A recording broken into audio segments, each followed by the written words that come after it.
Today I'm making 4th of July cookies. First, on a baking sheet, I'm going to add these Star Spangled Sprinkle cookies and bake them at 350 for 12 to 15 minutes. While the cookies are baking, I'm going to make the frosting, so in a bowl I'm going to add 2/3 of a cup of this creamy buttercream frosting. Next, I'm going to add 3 tablespoons of this instant vanilla pudding mix. Then add 1 cup of heavy cream. Mix that up until everything is combined and it becomes thick. Next, I'm going to prep the topping, so I have some strawberries that I washed and I'm going to slice them up.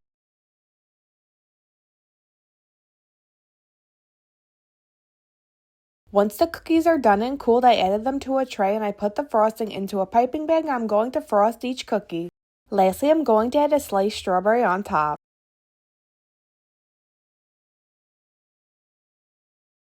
Here's an up-close look at the finished cookies.